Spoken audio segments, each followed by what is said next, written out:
दूधाधारी मठ छत्तीसगढ़ के प्रसिद्ध हिंदू धार्मिक स्थलों में से एक है। यह रायपुर का खासा आकर्षित करने वाला पर्यटन स्थल है। यह मठ अपनी शानदार स्थापत्य कला के लिए भी जाना जाता है। वक्त के साथ दूधाधारी मठ अपने विस्तार के साथ साथ समाज के विस्तार में भी काम किया। रायपुर का रावण भाटा दूधाधारी की ही देन है, जहां दशहरा उत्सव मनाने के लिए पूरा शहर इकट्ठा होता है। वहीं भाटा गांव स्थित अंतर्राज्यीय बस टर्मिनल भी मठ की ही देन है, जहां से प्रदेश समेत देश के अन्य हिस्सों के लिए बस का संचालन किया जाता है। वहीं वीआईपी रोड पर स्थित राम मंदिर भी मठ की ही जमीन पर बना है। रावण भाटा स्थित नलघर भी मठ की ही जमीन पर है। रायपुर ही नहीं बल्कि प्रदेश के अन्य स्थानों पर भी मठ द्वारा शैक्षणिक संस्थानों का संचालन किया जाता है।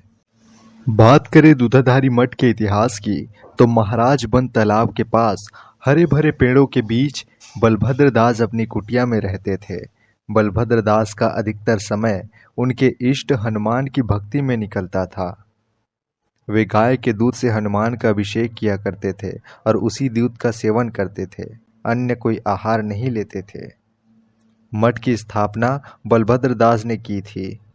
आसपास के लोगों ने देखा कि बलभद्र दास सिर्फ दूध का सेवन करते हैं और तब से उन्हें दूधाधारी के नाम से जाना जाने लगा और यहीं से मठ का नामकरण हो गया, दूधाधारी मठ।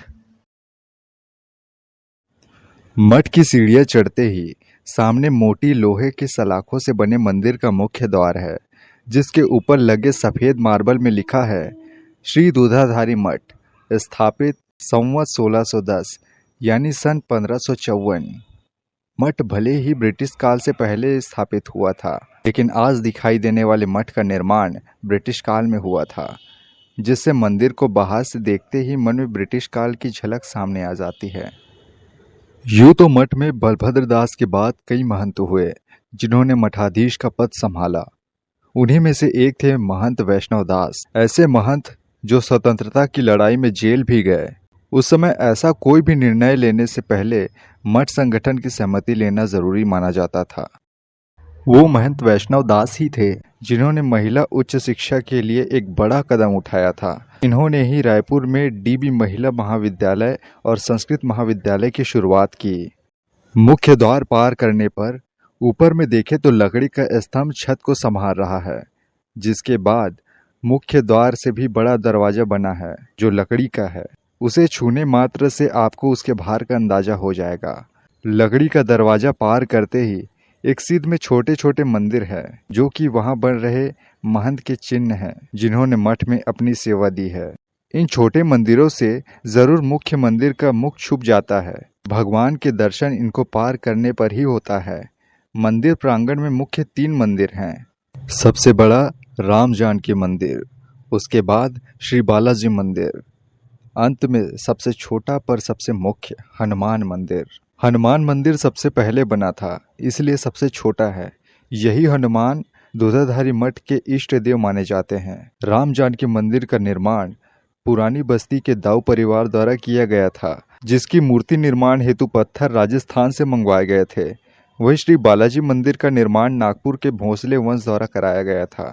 पहले हनुमान जी का निर्माण स्वयं को है वो। उनके बाद बालाजी का, बालाजी के 100-150 साल बाद इनका निर्माण कराया गया और इनको पुरानी बस्ती के दाऊ फैमिली वाले बनाया। चारों ओर ऊंची दीवारों से घिरा हुआ मठ एक किले की तरह है।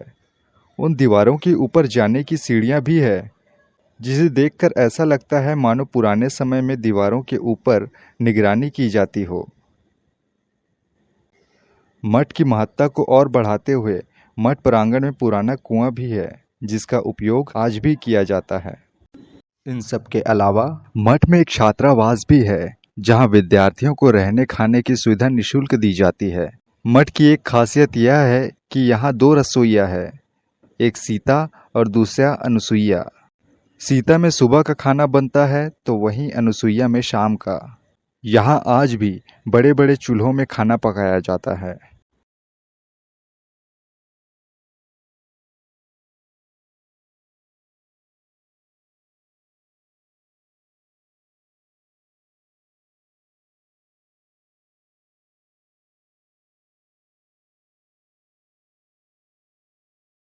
अब इतने लोगों के लिए रोज़ खाना बनता है तो ज़रूर खाने के सामान भी बहुत होंगे और उनको रखने के लिए अनाज घर भी चाहिए होगा, जिसके लिए मठ में अनाज भंडार के लिए बहुत बड़ी जगह सुरक्षित है, जहां आज भी अनाज कूटने से लेकर पीसने तक की सारी पुरानी तकनीकें मौजूद हैं।